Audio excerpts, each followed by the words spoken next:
joining us a very special guest in Mark Seagraves, a former English professional footballer who's played for big clubs like Liverpool as well as Manchester City. Mark, let's build up this big final with you. Remember, Mark is also the analyst on Sony Sports Network, the home of Euro 2024. First up, if I asked you maybe a couple of weeks ago at the start of Euro 2024 to pick your two finalists, would you have picked Spain and England?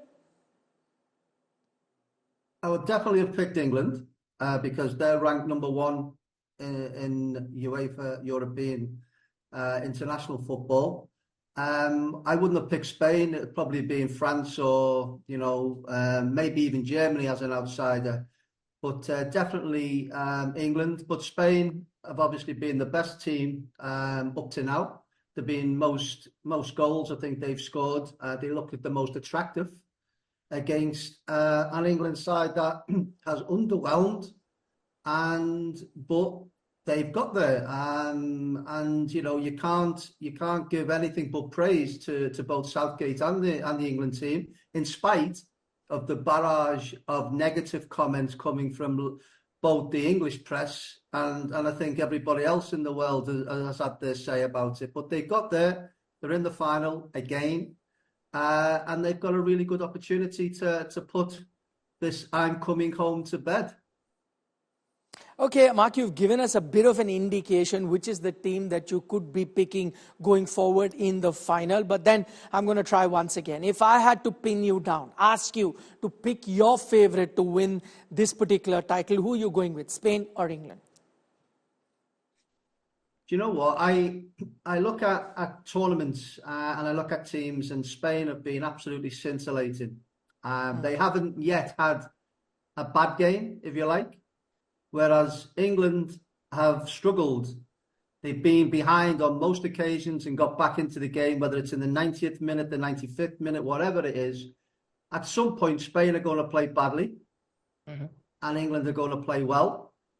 I look at both sets of teams and squads, and I think they're both matched in terms of quality that they have. So I think it's in England's hands. They've had the experience of being in the last final and losing. They've had the experience of being in a World Cup final, semi-final, and losing. So maybe this is third or fourth time lucky for Gareth Southgate and the players. All right, that's really interesting, Mark, that you've given England that slight edge. I was also looking at the bookmakers' odds, and even they have given England that marginal edge compared to Spain in the final. That, to me, is rather surprising, because if you read the media, you listen to most of the experts, everyone thinks that Spain have the edge going into this particular final. What are the reasons you reckon that England are now being given the edge by the bookmakers too? I mean, I'm probably going to be more biased towards England, but I feel that England's squad is better than the Spanish, albeit the Spanish have got really good players who are playing well. You've got the likes of Rodri, Fabian Ruiz, obviously Nico Williams and Yamal. They've got them players. Now, they've all played really well and come to the party, haven't they? Obviously, Yamal in the last game with that amazing goal that he scored. But England also have world-class quality players who have struggled. They've laboured through games and they've looked leggy, they've looked tired. They've looked misshapen on times in terms of the way the system is. I think you've got to give Southgate some credit in terms of he's changed the system from a back four to a back three. He's obviously seen what's happened and it wasn't working. So if it's not working, you fix it. And they've looked a lot better in the last couple of games, albeit they still struggled. But I feel if England put it together in this 90 minutes or 120 minutes, whatever it will be, I think they've got too much for the Spanish team. And especially the Spain team, which defensively I'm not convinced with. The central partnerships within the middle there, whether it's Lenormand and, Laporte, or you've got Nacho in there. I think you could get at them, and whoever Gareth Southgate plays up front, whether it's Harry Kane or whether it's Ollie Watkins or whether it's Ivan Toney, I think they'll have too much for the Spanish defence. Okay, interesting points there made by Mark Seagraves. Mark, stay on with us. Plenty more to come with our analyst of the day. Mark, let's take a look at the road to final for both teams. Very contrasting at that. Many would argue that Spain have the edge because they've beaten the tougher teams. They've beaten the likes of Germany. They have beaten France in the semi-final.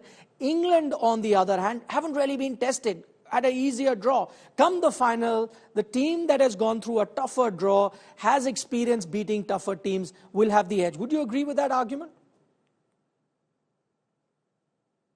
Well, I'm going to give you a different argument. You know, Spain have played Georgia in the round of 16. They're ranked 46th in the world football. England played Slovakia, who were ranked 28th.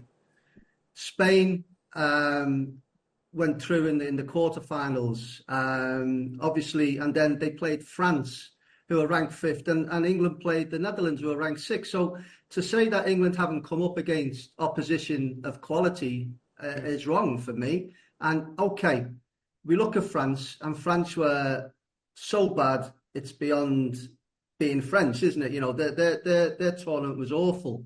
And I think Spain played Germany in the second in the quarter final or whatever it was, and they won after extra time.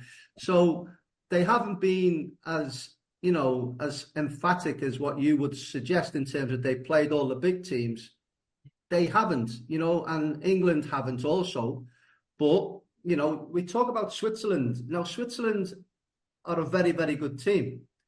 They're ranked 12, so they're no mugs in terms of England haven't played Albania every game and gotten through. They've got through against some, and let's not, the likes of Georgia and Slovakia and Slovenia and Albania, all of them have done ever so well in this tournament, and they've made giant strides, and they have players in their 11 that are playing in the top leagues and doing really, really well in the top league. So let's not get sidelined by Germany, Spain, France, Belgium, all the rest of it. England have come through, and they've come through however way they have. It hasn't been sparkling. Spain has. It's been sparkling, hasn't it, in the way they played. It's been a breath of fresh air. But as I say, I like stats, and you can't play well every game. And they do have youngsters in the team. Yamal, albeit he plays for Barcelona, and he's in the big time. But this is the Euro final, and Nico Williams. This is the Euro final. They haven't got any experience in this sphere, whereas a lot of the English players do, and experience counts for an awful lot. And that's just the way I see it. I see it that England have laboured through. They've got to play well. If they play well, they win the game, as far as I'm concerned. Okay, let's Mark, look at the English squad, carefully. What could be their starting lineup? And there have been question marks over, how Kane has been performing so far in the tournament. Really not been at the top level that he's known to be. In that case, you've got an Ollie Watkins who's come out and got that winning goal for them in the previous game. Are you going with Watkins to start? It's a big call that Gareth Southgate will have to take. Does he take that call or no? You have to go with Harry Kane even now.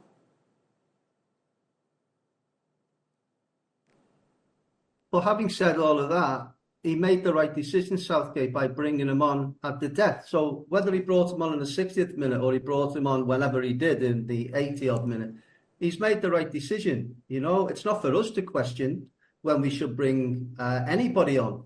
Now, I'm not a great lover of Harry Kane. I'm not his best. I'm probably a critic of him in terms of I watch him every week in the Bundesliga. I see him week in, week out.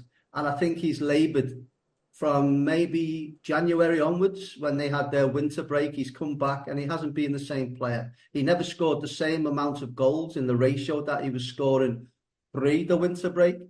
And I just think this is a tournament too far for him. Again, he's been underwhelming. He scored a penalty or whatever it is, and he scored one from open play or whatever it is. It's not been a great tournament for him, but he is the captain. He's the leader. They have a system in which to play to, and he's going to be the fulcrum of that, or the focal point of that. And he's got to play tonight, on Sunday, sorry. He's got to play because you can't make too many changes. He's already, in his mind, in Southgate's mind, he's already changed the system. He's already brought Mainu in instead of his original players that he was playing in terms of Trent Arnold, and then it was Gallagher. So he's made a lot of changes in his head, and I think he's a very conservative coach. He probably is too loyal to players, and maybe Harry Kane could be one of them. But at the end of the day, these players have got him to where he's got them, which is the final of the Euros 2024. So I think he'll start. And yeah, it all depends. If it's 0-0, if you're 1-0 down like we have been on many occasions, then it's easy to make substitutions and say, get Harry Kane off, get the front three off, which he did do. And he brought a whole new front three on. So a lot of it depends on the game itself and how it's going. You know, if England are dominating and they just can't, you know, put the ball in the back of the net, eventually one of them will go in the back of the net. Or if it's the opposite way, where Spain are dominating, creating chance after chance, it's not the forwards that we'll be looking at changing. It would be the midfield and the defenders as well. So it all depends on the nature of the game and how it pans out. But yes, I mean, this has been a long season for all the players in the Euros. They've all played for the league teams in whatever division they play in whatever league, whatever country. And these are games, these are like the 60th, 65th game that they're playing, some of them. And they look tired. A lot of the players look jaded. Bellingham being another one who looks jaded. You know, he started like a house on fire for Real Madrid. Now he looks jaded, he looks tired, he needs a break. So, yeah, a lot of it depends, as I said, on the nature of the game. And if they go down, you know, even if England are 2-0 up, you can take Harry Kane off and bring on a midfielder and just hold the fort, if you like. So a lot depends on that. And I just feel England have that experience. Southgate has the experience, more so than De La Fuente. He has the experience, and that counts for an awful lot. All right, Mark, we'll leave it at that. Nicely set up for that big final that is going to feature Spain and England. And our continuous coverage continues over the weekend as we build up for the Euro final.